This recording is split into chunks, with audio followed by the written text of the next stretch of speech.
Guten Morgen.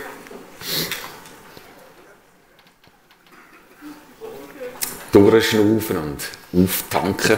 So eine geniale Serie. Serie über Ruhe. Letzten Sonntag sind wir so ein bisschen eingestimmt worden, durch Sabrina mit dem Fasten. Ein extrem guter Weg zum Stille, Ruhe reinbringen, wenn man nicht immer kochen muss. Das Lesen gefunden am Schluss, dass wir hören können, für was sollen wir denn fasten? So eine gute Frage. Oder Gott, was ist es, wo du möchtest mit mir darüber reden? Wir müssen noch machen, wenn wir es noch nicht gemacht haben. Es ist auch spannend, was da kommt. Die Ruhe von Gott. Wir wollen heute starten mit der Ruhe von Gott. Ich kann mich erinnern an ein Interview mit einem Mann aus Gaza, der gesagt hat, hört einfach auf. Israel, Hamas, ist mir völlig egal wer. Hört einfach auf, wir haben genug. Wir mögen nicht mehr. Sehnsucht nach Ruhe, oder? Und ähnlich sehe ich viele Leute in der doch eigentlich total friedlichen Schweiz, die kommen und sagen, das ist so eine innere Unruhe. Danke dem Deko-Team für die geniale Unruhe, die wir auf die Bühne gezaubert haben. Ich möchte starten mit dem, jetzt sind wir das ein bisschen austesten, ich könnte jetzt da glaube ich eigentlich weiter, aber ich habe jetzt da die Folie noch nicht drauf bei mir. Einmal klicken, okay. Mal schauen, ob ich das hinkriege. Nein, ich glaube, es geht nicht. Im Moment noch. Okay, dann hilfst du mir durchklicken. He? Das ist super. Die einen von euch kennen wahrscheinlich den Jakob, das nächste. Der Jakob ist so ein Beispiel von einem Mann, der ein brutal unruhiges Leben hatte. Er hat es irgendwie geschafft, sich zu verkrachen mit seinem Bruder und hat schon flüchten von seinem Bruder. Und dann geht es Schlag auf Schlag weiter. Er hat irgendwie die schlaue Idee, es passiert, dass er 4 Frauen hat. Nicht der beste Weg, um Ruhe in dein Leben zu bringen. Immer Konflikt zwischen diesen Frauen, Konflikt zwischen seinen Kindern, seine Tochter wird vergewaltigt, sein Lieblingssohn ist verschollen. Brutal unruhiges Leben. Also wenn ihr mal Zeit habt, leset ihm sein Leben an. Und dann am Schluss, kurz bevor er geht, segnet er seine Söhne, ruft er all seine Söhne zu sich und segnet sie. Und dort kommt wie so ein Fenster, das aufgeht, wo er den Juda segnet, steht, für immer hält Juda das Zepter in der Hand. Aus seinem Stamm geht stets der König hervor, bis der große Herrscher kommt, dem alle Völker dienen werden. Nicht weichen wird das Zepter von Juda, noch der Herrscherstab zwischen seinen Füßen hinweg, bis Shiloh kommt und ihm werden die Völker gehorchen. Shiloh ist ein Wort, das kommt nur einmal in der Bibel vor. Und das heisst Ruhebringer. Und der Mann am Schluss von seinem Leben sieht, da kommt einer und der eine, der wird Ruhe bringen. Und das ist ein Herrscher, das ist ein König. Und das ist mein erster Punkt. Ruhe hat ganz viel damit zu tun, wer in deinem Leben regiert. Ruhe in Gaza hat ganz viel zu tun damit, wer regiert. Das nächste. Dann 1800 Jahre später kommt er. Und steht dort, Jesus der König, und sagt, kommt zu mir. Alle, wo ihr müde sind und beladen. Und ich werde euch Ruhe geben. Nehmt auf euch mein Joch und lernet von mir. Denn ich bin sanftmütig und von Herzen demütig und ihr werdet Ruhe finden für eure Seele. Denn mein Joch ist sanft und meine Last ist leicht. Also Jesus macht nichts Kleineres, als dass er eine Ruhegarantie gibt. Die gibt. Und die gilt bis heute. Ich möchte mit euch das Kapitel, das über genau das redet, lesen. Hebräer 4. Wenn ihr mögt, steht doch auf oder leset mit im Sitzen. Hebräer 4, Dann lassen wir das doch einfach mal durch. Wie schrecklich wäre es, wenn einer von euch am Ende ebenfalls das Urteil hören müsste, er habe das Ziel nicht erreicht. Wir wollen alles tun, damit das nicht geschieht. Schließlich gilt Gottes Zusage nach wie vor. Auch uns ist sein Angebot verkündet worden, an seiner Ruhe teilzuhaben. Genau wie jenen Menschen damals. Ihnen allerdings hat es nichts genützt, diese Botschaft zu hören, weil zum Hören nicht der Glaube hinzukam. Wir jedoch haben die Botschaft geglaubt und angenommen. Und wer das tut, bekommt Anteil an seiner Ruhe, an der Ruhe, auf die Gott sich bezog, als er sagte, ich schwor in meinem Zorn, niemals sollen sie an meiner Ruhe teilhaben. Nun gibt es diese Ruhe zwar schon seit Erschaffung der Welt, denn dort, wo vom 7. Schöpfungstag die Rede ist, lesen wir, am 7. Tag, als Gott das ganze Werk der Schöpfung vollendet hatte, ruhte er. Und doch sagt Gott, wie eben zitiert, niemals sollen sie an meiner Ruhe teilhaben. Die Erfüllung seiner Zusage, Menschen an seiner Ruhe Anteil zu geben, steht also immer noch aus. Die, denen er dieses Angebot ursprünglich machte, haben das Ziel nicht erreicht, weil sie ihm nicht gehorchten. Deshalb hat Gott für eine neue Gelegenheit gesorgt. Es ist dieses Heute, von dem er lange nach jenem Geschehen durch David an der bereits erwähnten Stelle sagt, wenn ihr heute die Stimme Gottes hört, dann verschließt euch seinem Reden nicht. Zwar hat Josua die Israeliten in das ihnen zugesagte Land geführt, aber an der eigentlichen Ruhe hatten sie deswegen immer noch nicht teil. Sonst hätte Gott nicht zu einem späteren Zeitpunkt noch einmal von einem Heute gesprochen. Somit wartet auf Gottes Volk noch eine Zeit vollkommener Ruhe, die wahre Sabbatfeier. Denn wer an Gottes Ruhe Anteil bekommt, darf von aller seiner Arbeit ausruhen, genauso wie Gott ruhte, als er alles erschaffen hatte. Setzen wir also alles daran, an dieser Ruhe teilzuhaben, und lassen wir uns den Ungehorsam jener früheren Generation als warnendes Beispiel dienen, damit wir nicht wie sie zu Fall kommen. Denn eines müssen wir wissen, Gottes Wort ist lebendig und voller Kraft. Das schärfste, beidseitig geschliffene Schwert ist nicht so scharf wie dieses Wort, das Seele und Geist und Mark und Bein durchdringt und sich als Richter unserer geheimsten Wünsche und Gedanken erweist. Kein Geschöpf ist vor Gott verborgen. Alles liegt offen und ungeschützt vor den Augen dessen da, dem wir Rechenschaft geben müssen. Weil wir nun aber einen großen Hohepriester haben, der den ganzen Himmel bis hin zum Thron Gottes durchschritten hat, Jesus, den Sohn Gottes, wollen wir entschlossen an unserem Bekenntnis zu ihm festhalten. Jesus ist ja nicht ein hoher Priester, der uns in unserer Schwachheit nicht verstehen könnte. Vielmehr war er, genau wie wir, Versuchungen aller Art ausgesetzt, allerdings mit dem entscheidenden Unterschied, dass er ohne Sünde blieb. Wir wollen also voll Zuversicht vor den Thron unseres gnädigen Gottes treten, damit er uns sein Erbarmen schenkt und uns seine Gnade erfahren lässt und wir zur rechten Zeit die Hilfe bekommen, die wir brauchen. Der sitzen.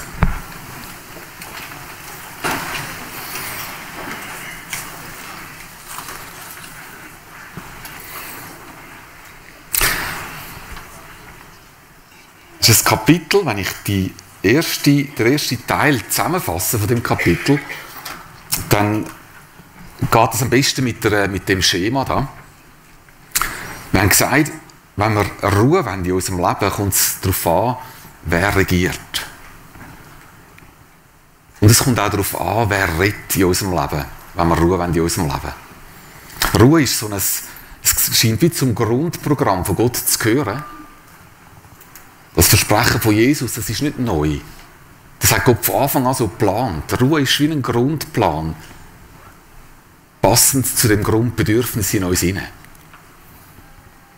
Das ist noch spannend, der Adam wird in die Ruhe geboren, oder? Wo er geschaffen wird. Hat Gott alles schon gemacht. Und dann, der erste Tag für den Adam ist der 7. Tag, Ruhe. Es fängt an in dem Garten. Ein Ort, wenn ich das lese, von perfekter Harmonie, oder? Und am Schluss redet Gott wieder vom Gleichen. Das ist eigentlich das, was er für uns geplant hat. Am Schluss ist die Stadt da. Ein Ort, wo Gott alle Tränen abwischt, oder? Ein Ort, wo das ganze Chaos von der Weltgeschichte wird ein Ende nehmen. Und irgendwie hat der Adam das bekommen, den Garten, und sich dann aber entschlossen dazu, auf jemand anderes zu hören. Das ist nicht nur der gute Gott, der ihm den Garten geschenkt hat und ihm die gute Situation geschaffen hat von der Ruhe, sondern hat jemand anderes angefangen mitzureden und hat gesagt, das sollte Gott wirklich gesagt haben.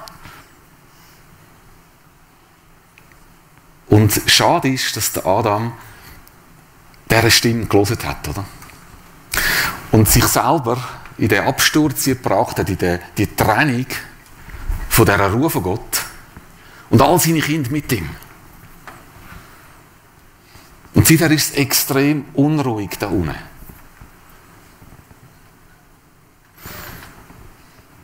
Ich kann mich gut erinnern an den Samichlaus-Umzug in Zürich. Das ist ein riesiges Ding für die Zürcher. Wo sind die Zürcher unter uns? Es gibt in Zürich einmal im Jahr einen Samichlaus-Umzug und da kommen wirklich ganz, ganz viele Samichlaus die Bahnhofstrasse entlang. Und ich war dort mit meinem Vater und da hat es natürlich nicht nur Samichlaus, sondern es hat gutes Zeug, das die Samichlaus verteilen. Und ich hatte meinen Vater dabei gehabt und dann irgendwie so gesehen, was da alles gibt. Und dann musst du ein bisschen führen, damit du an der Front bist und auch zu dem Zeug kommst, oder? Und irgendwann habe ich gemerkt, der Vater ist nicht mehr da. Ich weiss nicht, wo er ist. Hunderte von Leuten, oder? Und mein Vater nicht mehr rum. Das ist etwas, was sehr gut Unruhe beschreibt für mich. Da hat einfach überhaupt nicht mehr gestimmt. Als kleiner Bub in einer Stadt allein. Puh. Und dann irgendwann dort vorne ist er, oder? Ich konnte ihn packen und dann schaut er ab und das war eben nicht mein Vater. Oder? Und ich glaube, das ist das, was ganz viele von uns da unten erleben. Und es ist so gut gewesen, den Vater dann wieder zu finden, oder?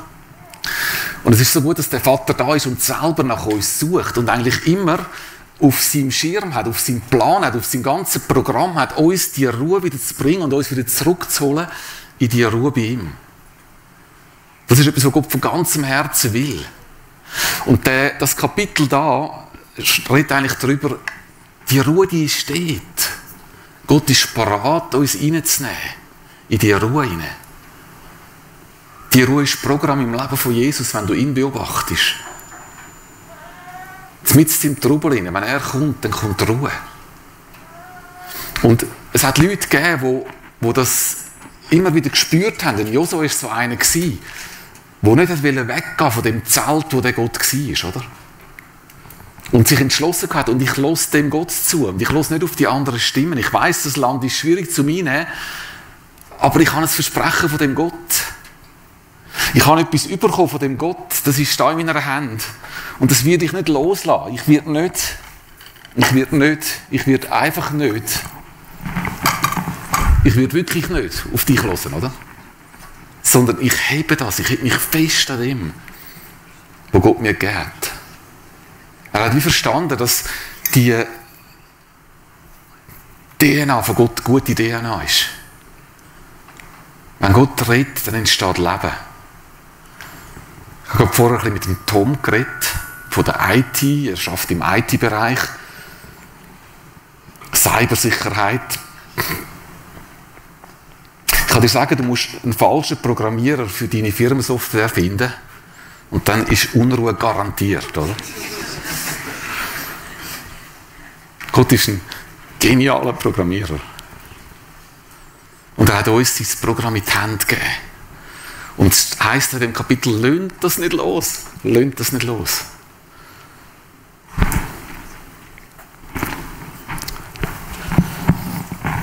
Der David, der Josua hat die Leute in seine Heimat gebracht. Er hat das Land bekommen.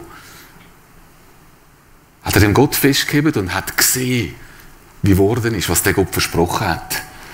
Und dann bricht die Ruhe mit dem David wieder ein, bei der Anbetung, oder der Psalm 95, wo der David aufruft und sagt, hey, kommt zu dem Gott. Es stimmt doch einfach nicht, dass wir da allein unterwegs rumtümpeln. Nein, er ist unser Gott und wir sind die Herde von seiner Weide. Der Herr ist mein Hirte. Er hat gewusst, wer in seinem Leben regiert. Und wer ihn zu diesen ruhigen Augen, zu dem stillen Wasser hineinführt. Er war der, der angedockt hat an die Ruhe von Gott. In den krassesten Momenten, in den krassesten Situationen, oder? Eine Stelle, wo man nachlesen muss, ist, wo er zurückkommt mit 400 von seinen Männern in die Stadt Ziklag, die ihm gehört hat. Und alles ist abgebrannt und alle Frauen und Kinder entführt. Und seine ganze Armee von Männern sind nur am Heulen und wollen ihn steinigen. So viel für eine Situation von Unruhe, oder? Und dann steht dort ein kleiner Satz, aber David stärkte sich im Herrn.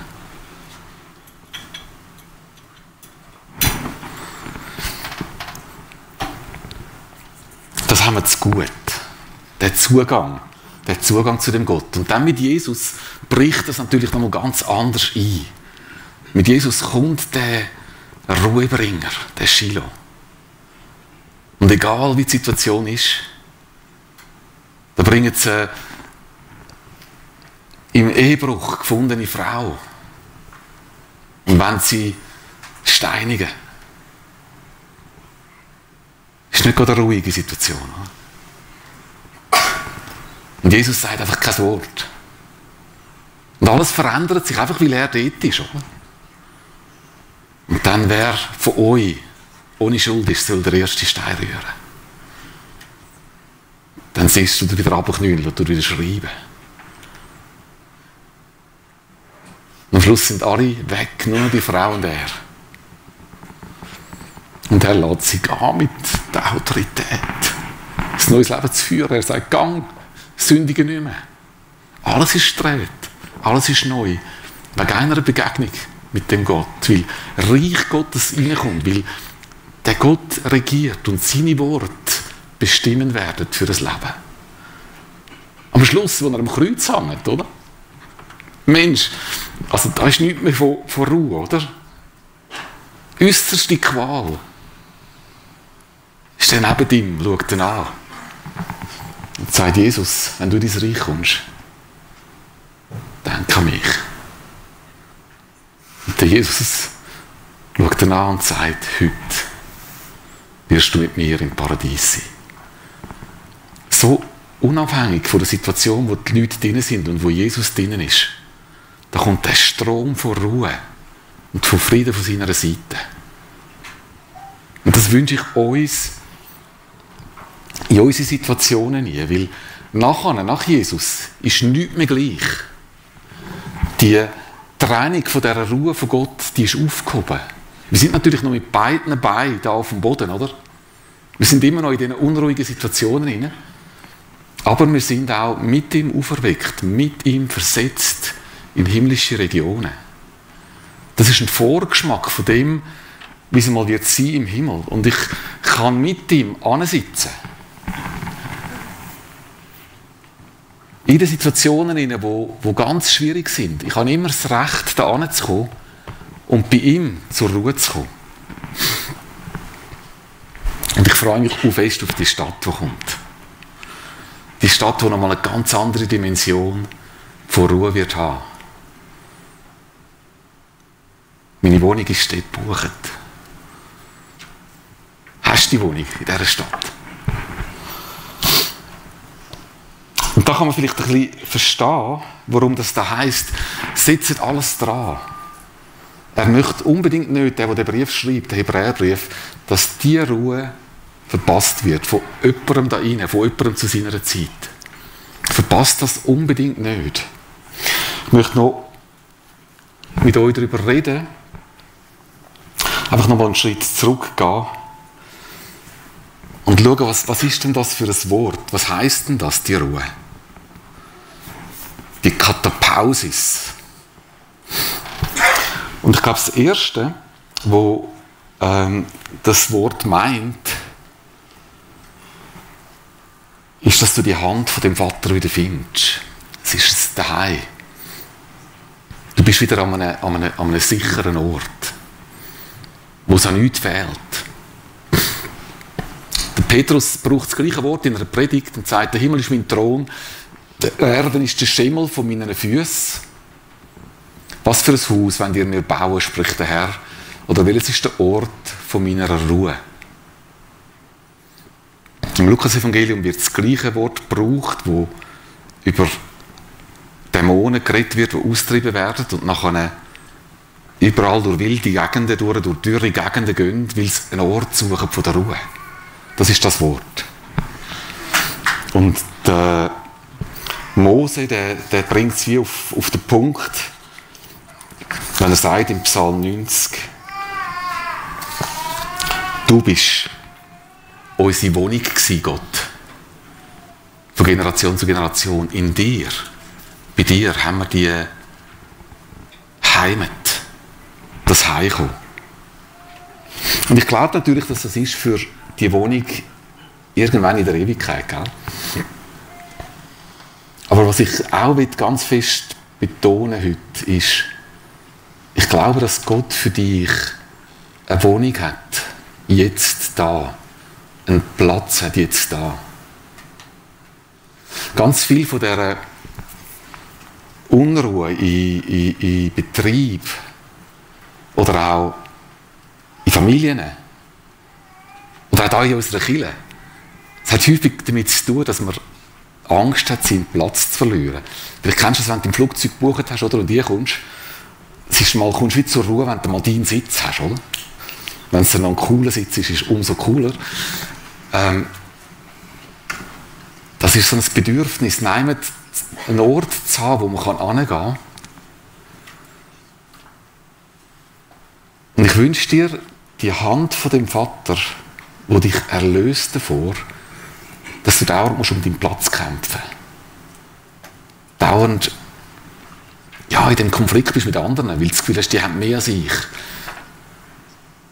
Das ist auch der Grund, weißt du, das ist auch der Grund, warum Eifersucht Sünde ist. Eifersucht etwas ist, wo gar nicht geht bei Gott.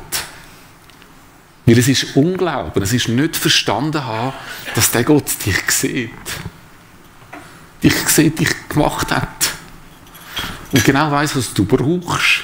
Und entschlossen ist dir genau das zu geben. Ich glaube, Gott sieht, was du brauchst in deinem Betrieb. Und ich mache dir Mut, weniger mit Leuten um deinen Platz zu kämpfen, sondern mehr zu dem Gott zu gehen und einfach zu sagen, Gott, du hast ein Land für mich, du hast Heimat. Ich bin wie der Josua. Ich nehme dich beim Wort. Ich glaube, du hast einen Platz für mich auch in meiner Familie. Jetzt zeig mir wie. Und auch einen Platz eben dann, wenn es drunter und drüber geht. Mein Tag fängt an mit dem Platz bei Gott. Wenn ich die Nacht nicht schlafen kann, und das gibt es etwa die, dass einfach irgendetwas ganz Schwieriges läuft und ich einfach nicht zur Ruhe komme, dann weiss ich einen Ort, wo ich hin kann. Ich habe einen Stuhl, ich weiss, wo ich hin kann. Und ich weiss, dort ist der Gott gegenwärtig. Jesus lädt ein in den Ort, der verborgen ist.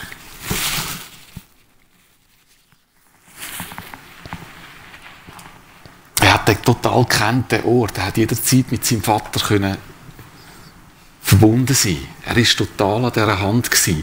Er hat die Hand nie losgelassen. Und er sagt, wenn du bettest, dann gang in einen Ort, in einen Raum und dann mach die Türen zu.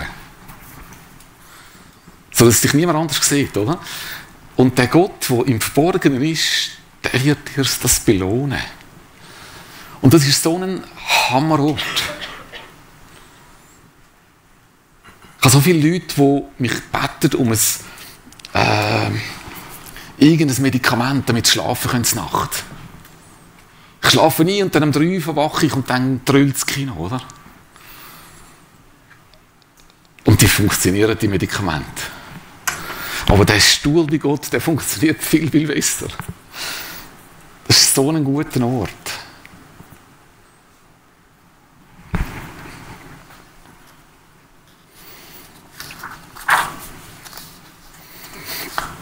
Und dann, und das ist glaube ich auch noch ganz wichtig, jetzt muss ich schauen, jetzt habe ich da jetzt weit hinter, das da ist es gerade gewesen. Ich kann eben heute selber drucken da, aber das ist ein bisschen gefährlich, weil ich es noch nicht ganz im Griff habe, das Gerät. Pause. Es ist ja, das Wort ist Katapausis und das kommt wirklich von, das hat mit unserem Wort Pause zu tun. Und ich glaube ganz fest, dass die Ruhe auch Pause meint. Es ist so eine krasse Realität, dass der Adam geboren wird oder geschaffen wird in einem Garten, wo so nichts fehlt und er hat keinen Zappel dazu da. Das ist überhaupt nicht aus seinem Mist gewachsen, oder? Er kommt in eine Ruhe, die ihm überhaupt nicht gehört, sondern es ist einfach geschenkt. Und ich glaube, das ist das, was bei Gottes Ruhe so cool ist, oder? Der Start mit dem aus der Ruhe raus. So cool, dass bei uns Christen der Sonntag der erste Tag ist, oder der Ruhetag ist der Start vom Ganzen. Dort fangen wir an. Jesus ruft seine Jünger. Und natürlich hat er Pläne mit ihnen. Wird er sie brauchen, oder? Aber er ruft sie, im Markus steht das extrem schön, damit sie bei ihm seien. Markus 3,14. Und nachher ändert er sie. Aber es fängt mit dieser Ruhe an. Jesus stellt alles auf den Kopf. Er sagt am Kreuz, es ist vollbracht. Und wir haben so eine tiefe Sehnsucht, es richtig zu machen, oder? Und da kommt so viel Unruhe rein, weil was denkt jetzt der wieder und bin ich jetzt dem gerecht und auch bei Gott, oder? Schaffe ich es?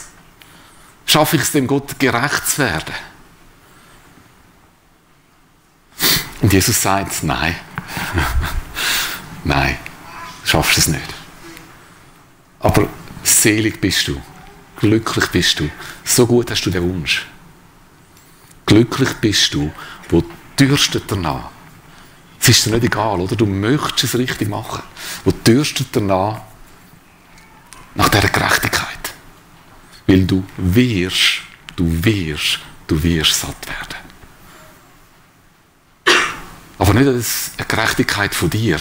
Der Paulus hat so satt gehabt, von dem es irgendwie recht machen müssen, oder? Und er sagt, eine krasse Aussage, er sagt, die Gerechtigkeit, die wir selber mischen und zusammenbringen können, die Gerechtigkeit ist eigentlich wie dreckig. Es ist für mich wie Kot. Und ich will nichts mehr mit dem zu tun haben, damit ich Christus gewinne. Damit ich den gewinne, der alles gemacht hat. Es hat wirklich mit Pause zu tun, mit dem Absitzen. Bei dem Jesus. Und die Frage ist, wie machen wir das genau, oder? Wie kommst du in die Ruhe? Und der zweite Teil vom Hebräerbrief, der redet genau über das. Die Hebräer, das sind Juden gsi, die ihren Glauben verlassen haben und sich entschieden haben, Jesus nachzufolgen. Sie haben den Jesus entdeckt und das hat ganz cool gestartet. Die haben garantiert viel erlebt mit dem Jesus, damit sie das können, den Schritt machen. Oder? Und dann mit der Zeit sind sie recht runtergekommen. Oder? Wir sind ja manchmal auch ein bisschen angefindet. Aber mit der Zeit sind sie recht runtergekommen, noch ein bisschen mehr. Also es steht, dass die sind verfolgt worden, sind getötet worden, ins Gefängnis gekommen. Die haben den Raub von ihren Gütern mit Freude hingenommen, schreibt der Briefschreiber. Also denen hat man weggenommen, was sie haben, oder? Und wahrscheinlich ist es dem einen und dem anderen dann mit der Zeit irgendwann einmal so der Gedanke gekommen, ist das wirklich eine gute Entscheidung gewesen? Der alte jüdische Glaube für irgendeine neue Idee hinzugeben. Und irgendjemand anderer hat angefangen zu reden. Und die Zweifel bringen. Und der Hebräerbrief ruft, nein, nein, es war nicht eine falsche Entscheidung. Ich weiss nicht, wie das in deinem Leben passiert. Aber manchmal kommen die Sachen einfach anders raus, als wir es gewohnt sind. Gell? Du startest irgendwie voll on fire und dann kommt es einfach anders. Oder? Die Israeliten in der Wüste, die haben sich gefunden, wo ist jetzt das gute Land, oder? Und haben angefangen zu zweifeln an dem, was Gott gemacht hat und was Gott gesagt hat. Ich weiss noch gut, in Jordanien bin ich mit meiner Frau und unseren 2 Kindern und es war Abend. Und Michel war krank, verkältet. Und Michel hatte einen Fieberkrampf gehabt. Und damals bin ich nicht in der Medizin, das ist für mich etwas, was ich nicht einordnen konnte. Und es war ein grauenhaftes Erlebnis. Deine Tochter nicht mehr ansprechbar, am höchstes Fieber und kein Plan, was wir jetzt da machen sollen. Oder? Und dort hat sich bei mir in dem Moment und nachher ist eine Stimme gekommen, die gesagt hat, siehst du, jetzt bist du ganz allein. So viel zu deinem Gott. So viel zu deinem Gott. Und das war der Anfang von einer Zeit einer anderen Stimme folgen. Eine andere DNA reinziehen. Und es hat ganz lange Zeit gebraucht, bis ich dem Gott wieder vertrauen konnte. Und irgendwann in einer Kirche auf die Knie gegangen bin, ganz allein. Einfach, weil ich gesehen habe, der andere Weg ohne den Vater an der Hand, der funktioniert nicht. Und die Lüge wie gespürt habe. Und ich möchte dir einfach die Frage nochmal geben, wie gehe ich dann jetzt in die Ruhe ein?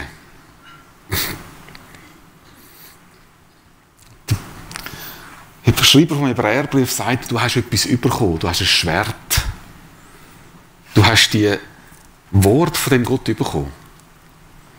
Setz dich dem Schwert aus. Lass das Schwert in deinem Leben all die geheimen Wünsche und Gedanken, all das sortieren.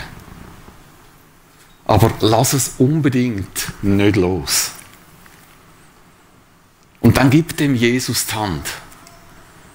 Dem Jesus, der genau weiss, wo du durchgehst. Er hat das alles miterlebt. Nur er hat nicht gesündigt drin. Gang mit ihm.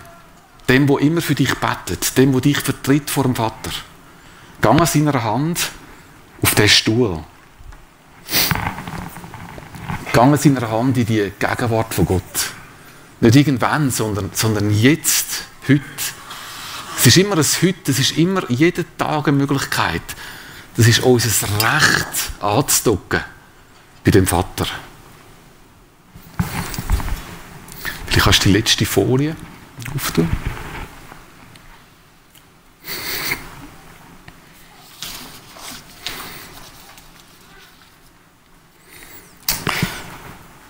Ich möchte dich einfach fragen, ob du den Jesus kennst. Ob er in deine Situation hineinreden darf. Und dir zusprechen. Er möchte das unbedingt. Er möchte es unbedingt. Und dir zusprechen, dass du einfach ansitzen kannst und ihn reden lassen und sein Wort, das ist nicht nur ganz scharf, sondern sein Wort ist wirksam. Also das hat so einen selber wirkenden Effekt. Es ist eben nicht so, dass du die Situation, wo du jetzt drin bist, musst lösen, sondern du darfst einfach wieder an die Hand von dem Vater gehen und zuhören, wie er in deine Situation, in dein Leben einredet. Und dann an der Hand von dem Jesus in die Gegenwart gehen. An den himmlischen Ort, wo Gott selber wohnt. Und es steht, lass uns mit Freimut, das heisst mutig, ohne irgendwie mutig, nicht irgendwie auf dein Angesicht fallen, das machen wir manchmal auch, das ist auch gut, sondern das Krasse ist, jetzt steht, lass uns anlaufen. Anlaufen zu dem Vater. In die Arme zu dem Vater. Und bei ihm durchschnaufen. Und bei ihm aufdanken und wieder die Richtung bekommen. Von ihm hören, was jetzt die nächsten Schritte sind.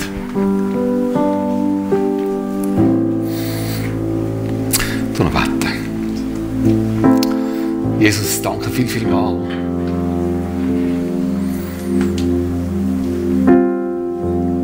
Dass du uns beteiligst an dieser Ruhe, die du hast. An dieser Ruhe vom Vater.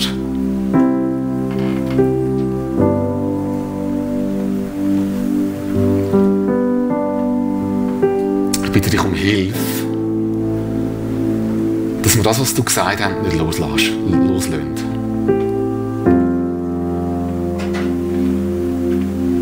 Ich bitte dich um Hilfe, dass wir das lernen zu kommen.